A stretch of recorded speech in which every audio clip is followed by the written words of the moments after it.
সম্মানিত প্রধান মুরব্বিয়ানে কেরাম, ডাইরেক্ট ভিডিও আসসালামু আলাইকুম। না ভিডিও করে পরে টিকটক মিকটক করা লাগবে না, পাতালি করা লাগে না। আরে না ও টিকটকার না। আমি খবর পেয়েছি পর্দার অন্তরালে মা বোনেরা আছেন। আপনাদের সবাইকে আমার আসসালামু আলাইকুম ওয়া রাহমাতুল্লাহি ওয়া বারাকাতুহু। ভাই ভালো লাগে ভিডিও না বোর সাথে আমার না না এমনি ভালো সালে খাবার সবচেয়ে মজা তো খালি থাকি খালি দি সিস্টেম করবে আমার মিলানিও লাগবে খালি বেড়া সৌরি খালি দি সিস্টেম করবে ভালো লাগবে। যারা শুকরিয়া আদায় করার ভাষা আমাদের জানা নেই। লাকাল হামদু ইয়া রাব কামা ইয়ানবাগি লিজালালি ওয়াজহিকা ওয়া আযীমি সুলতানিক ওই দেখে আমার কোন কোন ওয়া লাকাল শুকরু ইয়া রাব।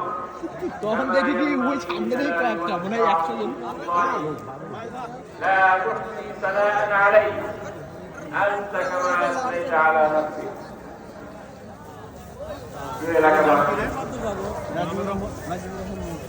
আজ থেকে কয়েক মাস আগেও আমরা কল্পনাও করতে পারি নাই এভাবে মুক্ত পরিবেশে আমার বাবার প্রান্তীয় এলাকাবাসীর সামনে আমি এভাবে বসে থাকবো।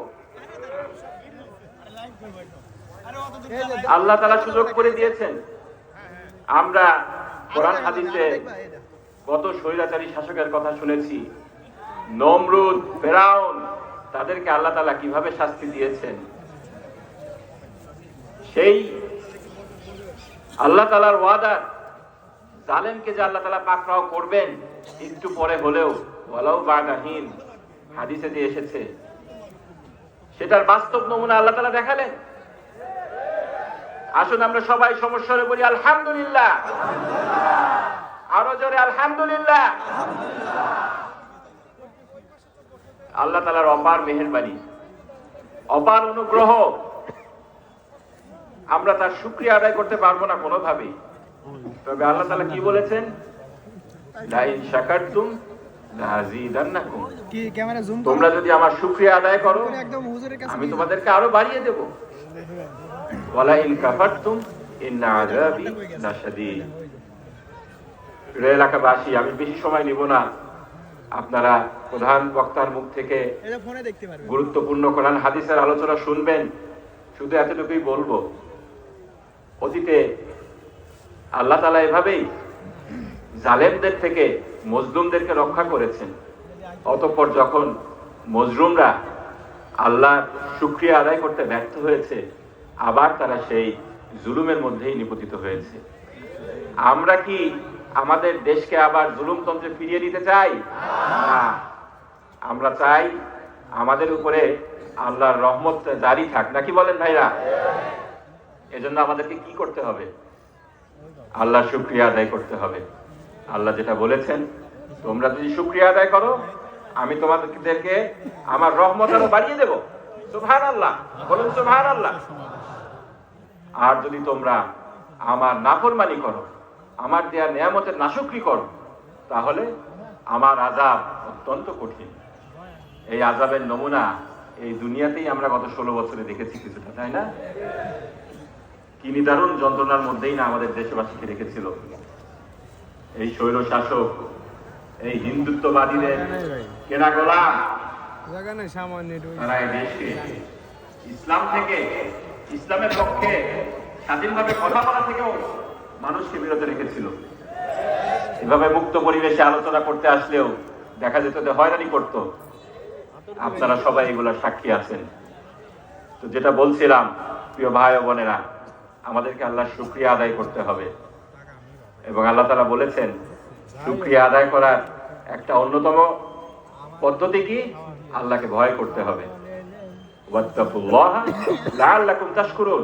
সূরা আলে ইমরানে আল্লাহ তাআলা বলছেন যে তোমরা আল্লাহকে ভয় করো, তাকওয়ার পথ অবলম্বন করো, আশা করা যায় যে তোমরা শুকরগুজারি হবে। এই তাকওয়ার পথ আমাদেরকে কিভাবে অবলম্বন করতে হবে? তাকওয়া মানেটা কি? আমি বেশি লম্বা চওড়া ব্যাখ্যা দিতে যাব না ভাইরা। আমাদের প্রিয় সাহাবী রাসূল সাল্লাল্লাহু আলাইহি ওয়াসাল্লামের জামাতা সাইয়েদনা আলী রাদিয়াল্লাহু আনহু তাকওয়ার যে ব্যাখ্যাটা দিয়েছেন, শুধু সেটুকুই উল্লেখ করব।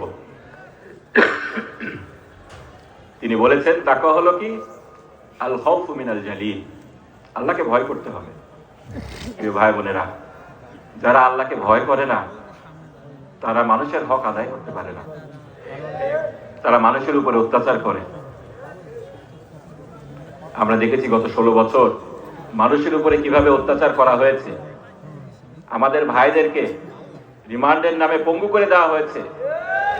হাজার হাজার লক্ষ লক্ষ মানুষকে গুম খুন নির্যাতনের শিকার হতে হয়েছে।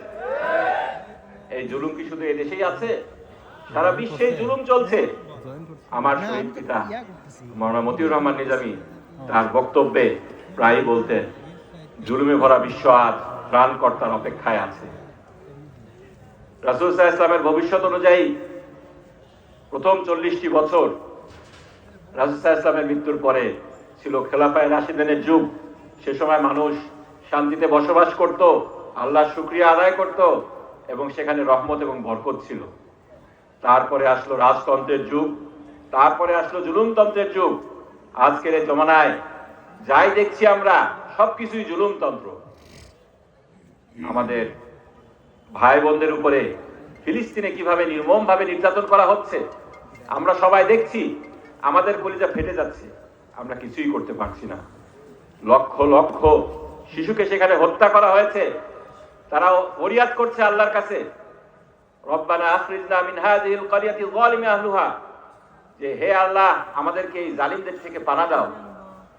ওয়াজআল লানা মিন লাদুনকা সুলতানান নাসীরা, আল্লাহ তাআলা জালিমদেরকে অবশ্যই পাকড়াও করবেন।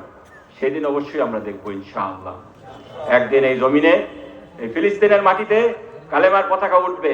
সেই দিন এই ইহুদি নাসারা, এই জায়নিস্ট, এই হিন্দুত্ববাদী শক্তি পরাজিত হবে ইনশাআল্লাহ। আমরা সবাই সেদিনের অপেক্ষায় আছি ভাইরা, কিন্তু আমাদেরকে আমাদের কাজটা করতে হবে। সেটা কি? তাকওয়া, আল্লাহকে ভয় করতে হবে। এরপরে কি করতে হবে? আলী রাদিয়াল্লাহু আনহু বলেন, ওয়ালা আমালু বিত-তানজিল, আল্লাহ তার রাসূলের মাধ্যমে আমাদেরকে একটি ধর্মগ্রন্থ দিয়েছেন, যার থেকে, এই কোরআন থেকে আজকে আমাদের প্রধান বক্তা মূল্যবান নসিহত পেশ করবেন।